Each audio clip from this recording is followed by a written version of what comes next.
Bon alors calmez-vous. Récemment, je suis tombé sur un live avec El Famoso Jack le Fou. Un Algérien! Et il a répondu à Jésus musulman. Bon alors, il ne lui a pas répondu nommément, mais il a fait une réponse générale aux musulmans qui prétendent notamment que Dieu n'insulte pas les athées et que l'islam a aboli l'esclavagisme.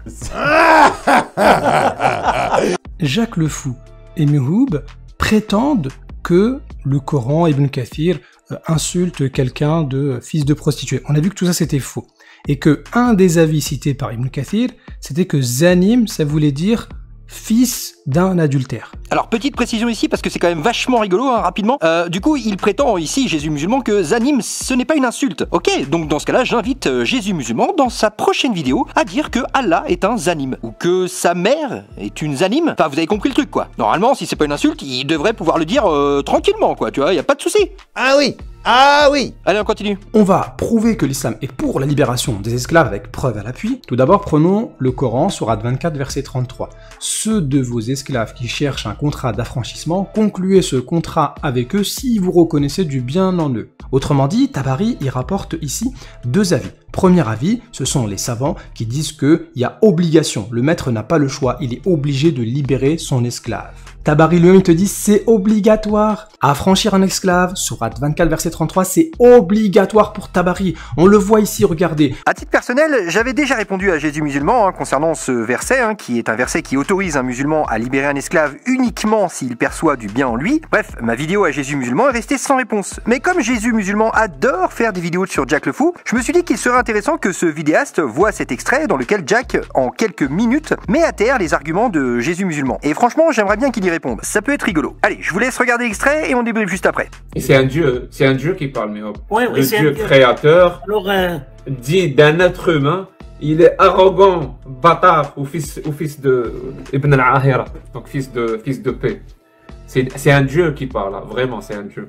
Tu sais, il y a eu une vidéo, Zama, qui débunk ça, qui débunk quand on a dit ça, il dit non, ça veut pas dire ça, il y a plusieurs tafasirs et tout. C'était hilarant.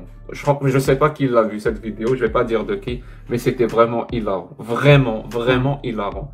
C'était de la manipulation pure. Nous, on lui dit, ton Dieu insulte, arrogant, bâtard, fils de pute. Et lui, il va aller voir les tafassirs pour lui dire non. Il n'y a pas consensus sur le fait que ça veut dire bâtard ou ça veut dire comme ça. Il n'y a pas.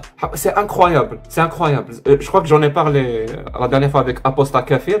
Lui, il a donné une explication, ça m'a plu. Hein. Il a appelé ça le syndrome de la voiture verte. Donc toi, tu racontes quelque chose. Tu leur dis, moi j'ai été témoin, j'ai vu une voiture rouge foncer sur un, je sais pas, sur un carrefour et écraser quelqu'un et il meurt sur le coup. Et une personne vient te critiquer. Non, ce n'est pas vrai. Et il va axer tout son argumentaire pour te dire, c'est pas sûr. Il n'y a pas vraiment consensus sur le fait que la voiture était rouge ou verte.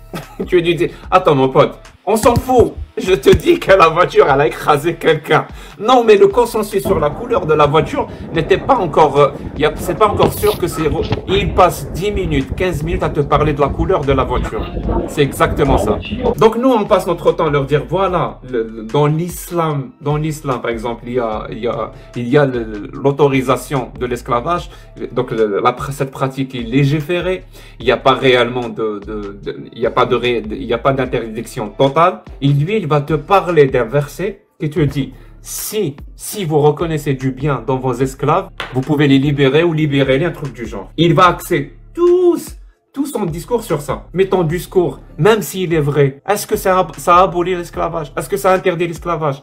Parce qu'il y a quand même un mot que tu sembles ne pas prendre en compte. Le mot qui dit si. Si tu reconnais du bien dans ton esclave, libère-le. Et là, tu vas aller voir les tafassirs, c'est pas obligatoire, mais lui va te dire non, il n'y a pas un consensus sur si c'est obligatoire ou pas. Ou parfois, il y a même des ulama, des chouyours qui te disent que c'est obligatoire de libérer ton esclave. Oui, c'est obligatoire de libérer ton esclave si tu reconnais du bien en lui. Ah, supposons que tu reconnais pas du bien en lui. Tu as, je sais pas moi, tu as 20 esclaves. Sur les 20, tu as reconnu du bien sur 10. Et c'est obligatoire de libérer un esclave si tu reconnais du bien. Donc je libère 10 et je garde 10. Donc l'islam te permet de garder 10 esclaves. Tu es un bon musulman. D'après Allah, tu es un bon musulman si tu as 10 esclaves. Tu vois le syndrome de la voiture verte?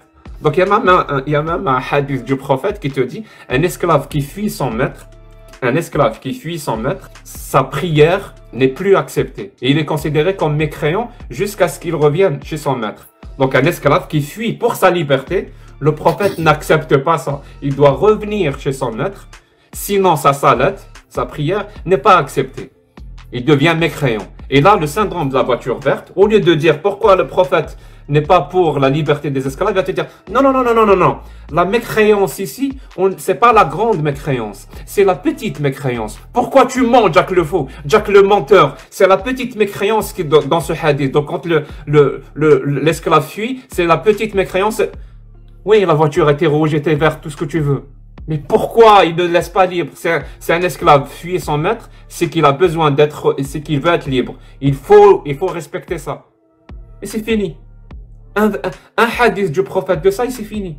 Voilà, donc ça risque d'être compliqué pour Jésus musulman de répondre à ça. Et d'ailleurs, c'est pour cette raison qu'il n'accepte pas de débat face à moi ou Jack, car il sait très bien que ce genre de technique qu'il utilise dans ses vidéos, une sorte de noyage de poisson, ne marchera jamais en live lors d'un débat. Ça ne tiendrait pas 5 minutes. Alors il doit se résigner à faire des vidéos-réponses sans jamais répondre sur le fond, qui ne fera que convaincre son auditoire. C'est malaisant, putain. À défaut d'avoir piscine quand on lui propose un débat sur YouTube, j'espère qu'il répondra aux arguments de Jack cette fois-ci. Bref, une sombre affaire. Et toi mon petit bonhomme, t'en penses quoi finalement de tout ça? Parce que moi je...